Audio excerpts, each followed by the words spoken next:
Hello, this is the final segment of The Art of Thinking, and in some ways it's the most fun. We're going to examine fallacies of reason. Fallacies of reason are mistakes that people make which have the important effect, oftentimes, of turning an argument. Remember, we said earlier in the course that an argument is not a shouting match. It's not two people angry at each other. It is a careful pulling together of reasons that draw logically to a conclusion so that we can better understand something. And then you can go from one argument to the next one, whether we're talking about issues of self-government or how to manage our corporation or whatever it is that we're talking about. But when someone makes an argument, our response is to be to the argument, not to the person making the argument. Because when someone makes an argument and then we respond by insulting the person or by saying something that that person actually didn't say, we change an actual proper argument, pulling reasons together for a conclusion, into what can very easily become a shouting match or creating harsh feelings or driving people apart, which is what we don't want to do. The purpose of conversation is to draw people together. That's the whole point of learning the art of thinking. So let's go over these fallacies. We'll begin with the argument against the man. This is a common fallacy in which someone makes an argument and someone else responds by insulting the fellow. The problem with doing this, aside from bad manners, is that arguments stand or fall on their own merit and not on the character of the arguer. Thus, if Adolf Hitler tells us to love our mothers and to care for them in their old age, we don't go home and turn our mothers out into the street so that we won't be like Hitler. Even hateful people can make correct arguments, and so we attack arguments, not arguers. The ad hominem fallacy takes a few forms, including the simple, crude abuse of someone by calling him a racist, a Nazi, a snowflake, or whatever the term of abuse is currently fashionable.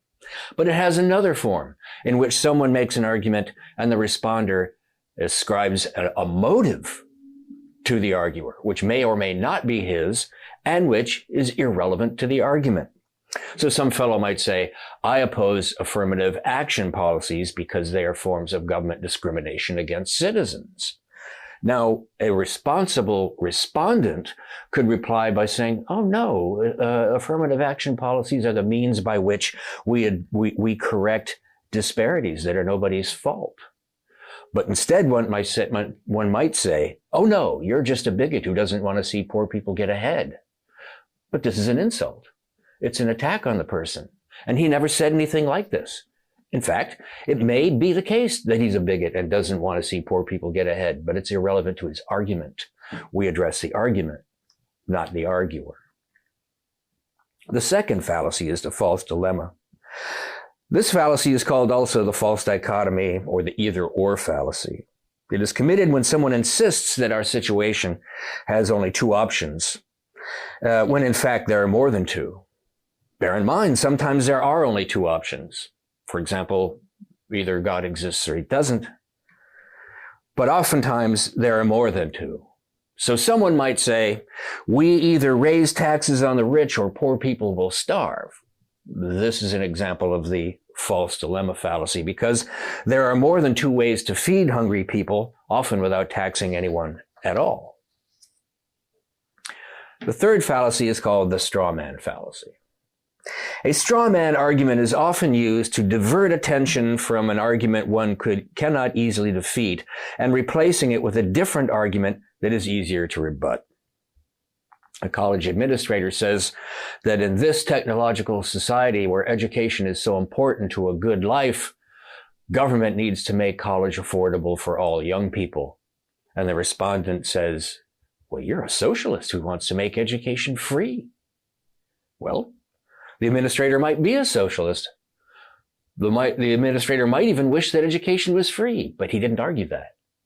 He argued that college should be made affordable, not free. And so what the respondent has done is to create a straw man that's easier to knock down than the argument that was actually made. The fourth fallacy we'll examine is the argument from ignorance. This argument is found rather often, and its error lies in this.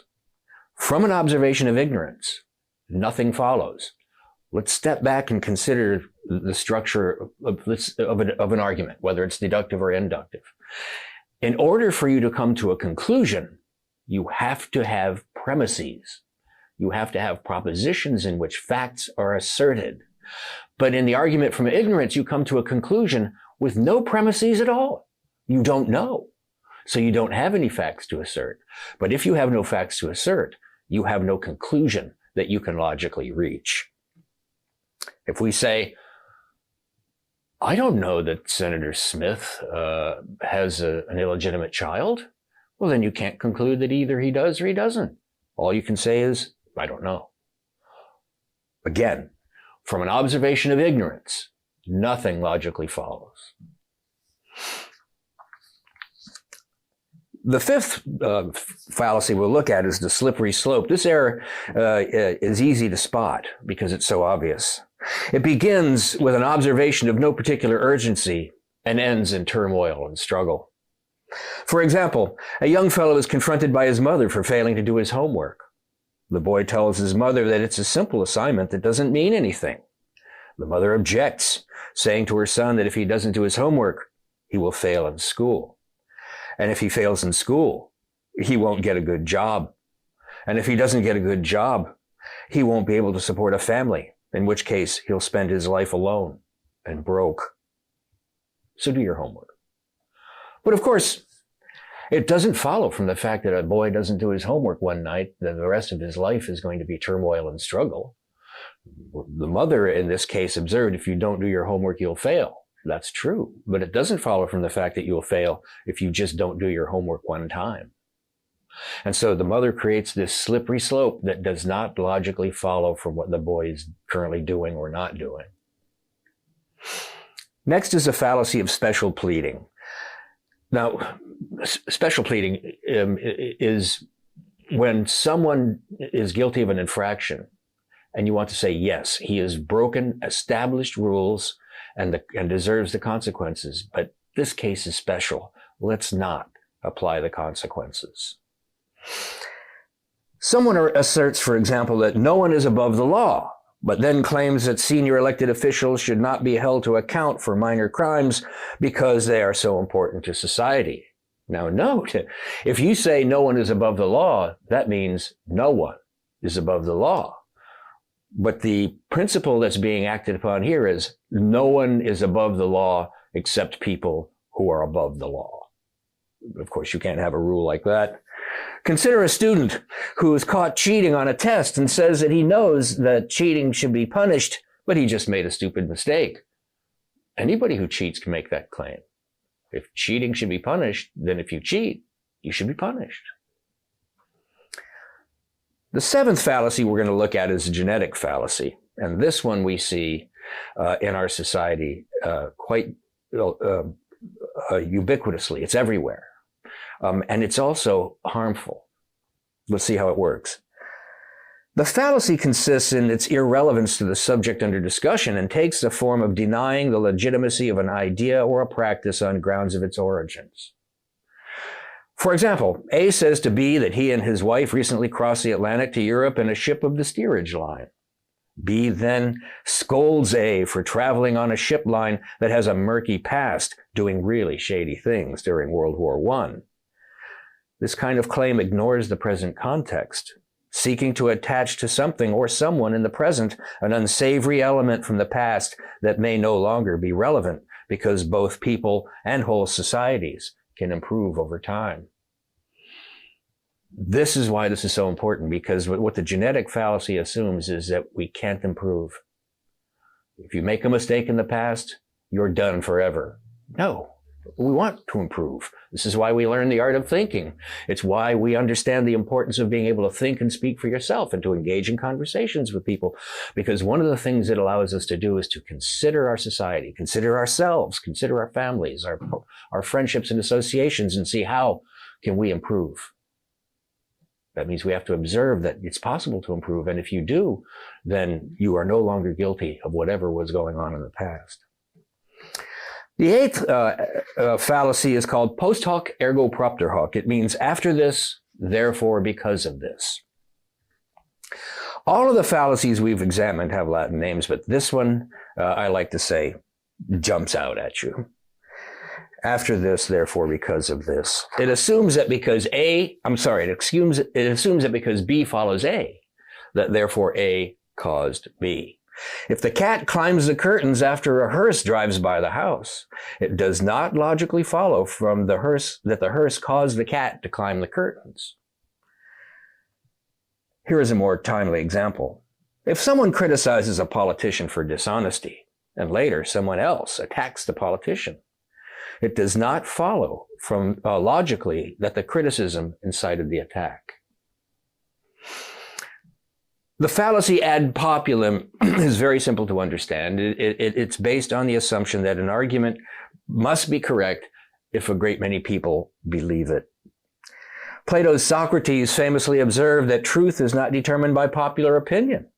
So if most people believe that storms at sea are caused by the god Neptune, that does not prove that Neptune causes storms. Finally, the complex question. This common error is committed when someone frames an accusation as a question. Here's the standard example. Note that in this fallacy, any attempt to answer the question will require either admitting to or defending oneself against an accusation. Mr. Smith, when did you stop beating your wife? Or, Mr. Smith, did your company profit from the pollution you caused? In the complex question, the important necessity to prove an accusation before moving on to what follows is skirted by framing the accusation as a question and therefore pretending not to be making an accusation at all. It should be clear that questions and accusations are different things, and so should be kept separate. But we should be clear also that however skillful one might become at the art of thinking, it does society in general no good unless the skill is possessed by people who are determined to communicate with others honestly and to listen to others in order to understand them as they wish to be heard. Happily, when this discipline is undertaken, one comes fully to enjoy conversation, which is one of the most important pleasures of life. And it is the fruit of the art of thinking. Thank you.